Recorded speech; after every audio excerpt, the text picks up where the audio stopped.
Pourquoi les prix des maisons ou des appartements achetés aux enchères sont tout simplement imbattables? Salut à toi, ici Jean-Pierre d'Enchères Immo Club, ton expert dans les ventes aux enchères immobilières judiciaires. Dans cette courte vidéo, je vais répondre à des questions, à des inquiétudes et aussi à des doutes qui reviennent très souvent. Donc ces doutes sont les suivants. J'ai un petit salaire, j'ai envie de me lancer dans les ventes aux enchères et je n'arrive pas à trouver des biens à ma portée. J'habite en région, j'ai l'impression qu'en région, il n'y a pas de bonnes affaires. Ou inversement, j'habite en Île-de-France et en Île-de-France, il y a trop de compétition, je n'arrive pas à remporter d'enchères. Donc, dans cette série de vidéos, je vais tout simplement prendre des cas concrets où je vais vous démontrer qu'il est possible de faire d'excellentes affaires sans forcément avoir une situation financière au-delà de la moyenne et peu importe où on se situe sur le territoire français. Donc, si tu as envie de suivre cette série de vidéos et de ne pas rater les prochaines vidéos qui seront très intéressantes, n'oublie pas de t'abonner et d'activer la cloche de notification.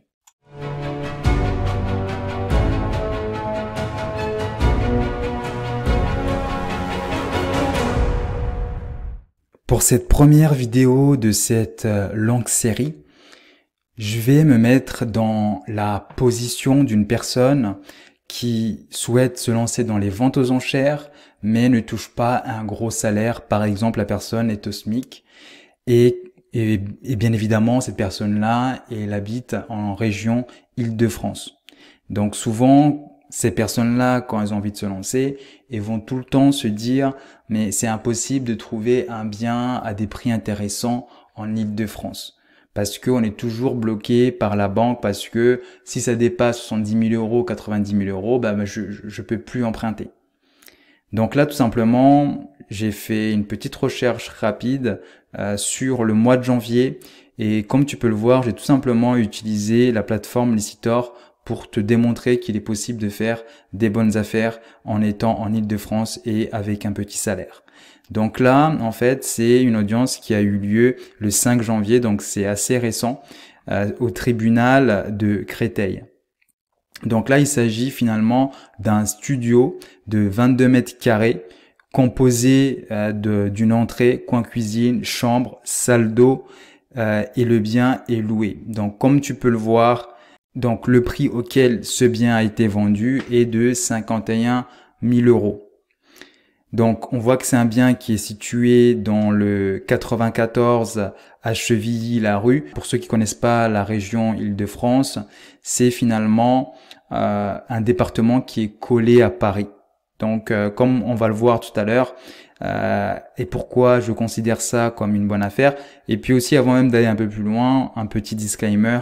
Je n'ai pas visité cet appartement, je n'ai pas analysé le cahier de conditions de vente ni le PVD, donc je me base uniquement sur les informations que je vois ici et je vous expliquerai pourquoi je pense que la personne qui a acheté ce petit studio à un prix qu'on pourrait qualifier de dérisoire en Île-de-France a fait une très bonne affaire. Donc là, dans un premier temps, on va voir où se situe cet appartement. Donc, on va tout simplement cliquer sur afficher le plan. Donc là, on voit que, comme je l'ai expliqué tout à l'heure, l'appartement s'est situé à ce niveau-là. Donc là, il y a des informations à voir. Donc, si on dézoome, on voit que, donc là, on est ici et Paris, c'est ici. Un autre élément qu'on peut tout de suite remarquer, c'est que ici, on est juste à côté du métro. Enfin, on est quand même, disons que on est à quelques stations de bus ou de tramway du métro, parce que l'appartement, comme on peut le voir ici, est situé tout juste à côté d'une station de tramway, et comme on peut le voir, le quartier est plutôt correct. On a même une piste de vélo, et donc comme on voit, l'immeuble, la façade est correcte. Après, il faut visiter en fait des parties communes pour voir si il n'y a pas des travaux majeurs qui vont arriver. Mais on voit déjà que l'emplacement, et pour moi c'est ce que j'appelle des emplacements premium. Donc là, cet appartement, comme je l'ai dit, il a été vendu à 51 000 euros. Donc, maintenant, voyons en termes de chiffres. Donc là, première chose que je vais faire, je vais aller voir à combien cet appartement-là peut se vendre en fait. Donc là, je vais tout simplement mettre l'adresse et puis je vais aller sur Meilleur Agent. Je vais aller sur Meilleur Agent, mettre l'adresse et puis là, je vois que le prix moyen est autour de 3 910. Donc là, si tu fais le calcul, donc 3 910 multiplié par 22, donc 22 mètres carrés. Donc on va arriver à quelque chose comme 86 000. Donc 86 000, là-dessus, on va, pour déterminer, estimer à peu près quel type de plus-value on peut avoir sur ce type de bien, on va retrancher à peu près donc le prix d'adjudication, donc 51 000 moins les frais. Donc les frais à chaque fois, je les estime autour de 20%. Donc là, on va arriver autour d'une plus-value autour de 25 000 euros. Donc 25 000 euros, c'est quasiment 40% de rentabilité sur cette affaire-là. Et donc, dans un premier temps, c'est pour ça que je juge que la personne qui a réalisé cette affaire a fait une très bonne affaire. Et en plus de ça, si admettons la personne souhaite mettre en location, donc ce type d'appartement type 22 mètres carrés en meublé, on peut aller voir rapidement sur Se Loger, on voit que ça peut se louer autour de 600.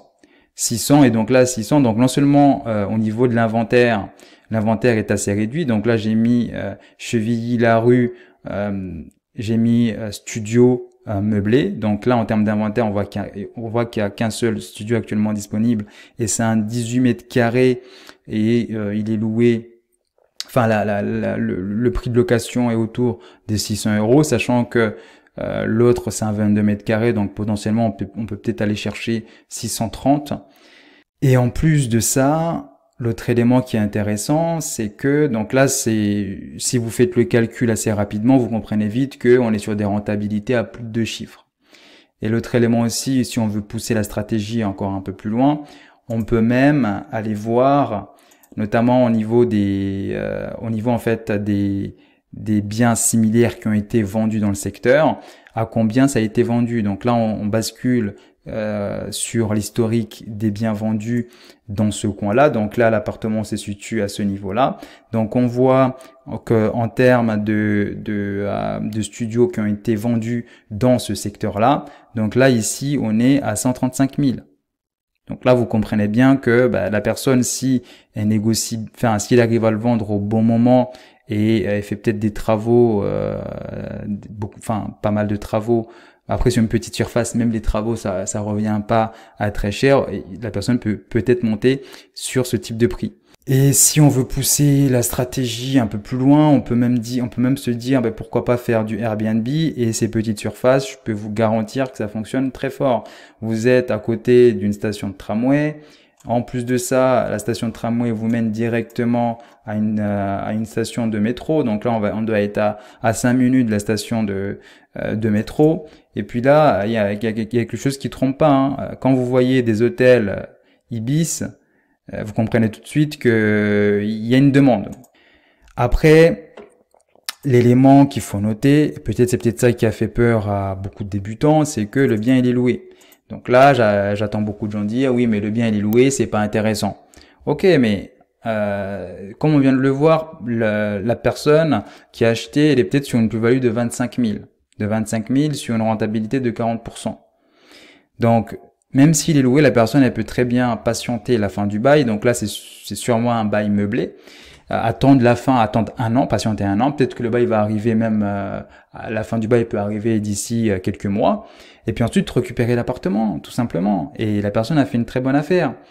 Ou encore, si admettons, elle tombe sur un locataire, si le loyer est dérisoire, admettons, n'est pas du tout au prix du marché, il y a aussi d'autres stratégies un peu plus avancées, comme par exemple lui proposer, une petite somme moyenne, peut-être, je sais pas moi, 2000 euros, 2000 euros pour, si admettons c'est un étudiant qui loue là-dedans, c'est une très grosse somme. Je pense pas que voilà, l'étudiant va refuser une telle somme, et puis derrière tu sors de ta poche juste 2 000 euros, mais derrière tu sais que tu as une plus-value de 23 000 euros qui t'attend. Donc en fait, tout est une question de gestion de risque. Tout est une question de gestion de risque. Et même si tu dois recourir à une procédure d'expulsion, la procédure d'expulsion te coûte 4 000. 4 000, il va te rester quand même dans ta poche 21 000 euros. Après, voilà, l'idée c'est de connaître ces stratégies, de savoir comment les appliquer. Et surtout ne pas se tromper, parce que deux personnes peuvent acheter le même bien, mais ça peut se solder sur des résultats complètement différents. Donc voilà, donc ça c'était ma première vidéo sur les bonnes affaires qu'on peut trouver en fonction de votre situation. Si vous avez aimé la vidéo, likez et partagez. Puis si vous débutez et vous avez envie de vous lancer, n'hésitez pas à regarder sous la vidéo. Il y a une formation offerte de plus d'1 heure où on rentre vraiment dans le détail des ventes aux enchères, comment s'y prendre, etc.